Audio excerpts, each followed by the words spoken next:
ದಾಂಡೇಲಿ ನಗರದ ಅಂಬೇವಾಡಿಯ D Devaraj Arasu metric ನಂತರದ ಬಾಲಕರ ವಸತಿ ನಿಲಯದಲ್ಲಿ ಅಗ್ನಿವೀರರಾಗಿ ಆಯ್ಕೆಯಾದ ವಿದ್ಯಾರ್ಥಿಗಳನ್ನು ಅಭಿನಂದಿಸಿ ಗೌರವಿಸುವ ಕಾರ್ಯಕ್ರಮ ವಸತಿ ನಿಲಯದ ಸಭಾಂಗಣದಲ್ಲಿ ನಡೆಯಿತು.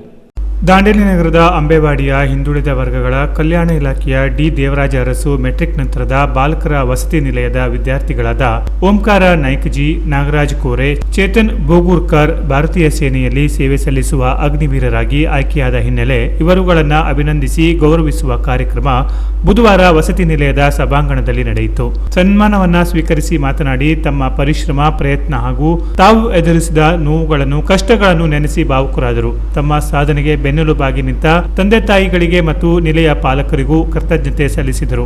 ಮುಖ್ಯ ಅತಿಥಿಗಳಾಗಿ ವಿಟಿಯು ಡೈರೆಕ್ಟರ್ ಪ್ರಸನ್ನ ರಾರಾವಿ ಹಾಗೂ ಮನೋಹರ ಕಾನಕತ್ರಿ ಮಾತನಾಡಿ, ವಿದ್ಯಾರ್ಥಿಗಳ ಪರಿಶ್ರಮವೇ ಯಶಸ್ಸಿನ ಮೂಲಮಂತ್ರ. ಅದೇ ಸಾಧನೆಯಾಗ ಪರಿವರ್ತನೆಯಾಗಿದ್ದು ಪ್ರಯತ್ನಕ್ಕೆ ಫಲವಿದೆ ಎಂಬುದಕ್ಕೆ ಜೀವಂತ ಸಾಕ್ಷಿಯಾಗಿದೆ ಎಂದರು.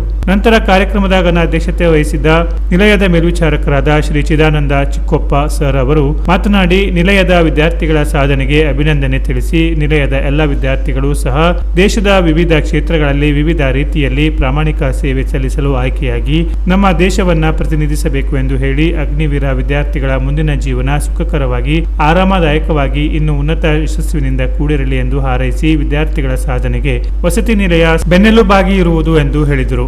ಹಾಗೆ ದಾಂಡೇಲಿಯಲ್ಲಿರುವ ವಿಟಿಯು ಕಟ್ಟಡವನ್ನು ಮಾನ್ಯ ಶಾಸಕರಾದ ಶ್ರೀ ಆರ್ ವಿ ದೇಶಪಾಂಡೆ ಸಾಹೇಬರು ನಮ್ಮ ಇಲಾಖೆಗೆ ತಾತ್ಕಾಲಿಕವಾಗಿ ಉಚಿತವಾಗಿ ಕೊಡಿಸಿದ್ದರಿಂದ ಅನೇಕ ವಿದ್ಯಾರ್ಥಿಗಳು ವಿವಿಧ ಕ್ಷೇತ್ರಗಳಲ್ಲಿ ಸಾಧನೆ ಮಾಡಲು ಹಾಗೂ ಶೈಕ್ಷಣಿಕವಾಗಿ ಸುಧಾರಿಸಲು ಇವತ್ತು ಈಗ ಆಯ್ಕೆಯಾದಂತಹ ದೇಶ ಸೇವೆ ಮಾಡುವ ಸೈನಿಕ ಅಗ್ನಿವೀರರಾಗಲು ಇಂಥ ಸುಸಜ್ಜಿತ ಕಟ್ಟಡ, ಸುತ್ತಮುತ್ತಲಿನ ವಾತಾವರಣ ತುಂಬಾ ಉಪಯೋಗವಾಯಿತು ಎಂದು ಹೇಳುತ್ತಾ ಶಾಸಕರಿಗೆ ಮತ್ತೊಮ್ಮೆ ಧನ್ಯವಾದಗಳು ತಿಳಿಸಿದರು.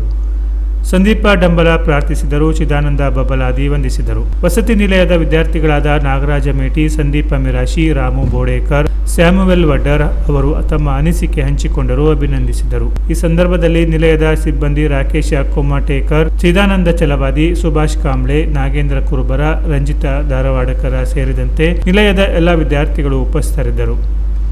Canara plus news, Dandeli.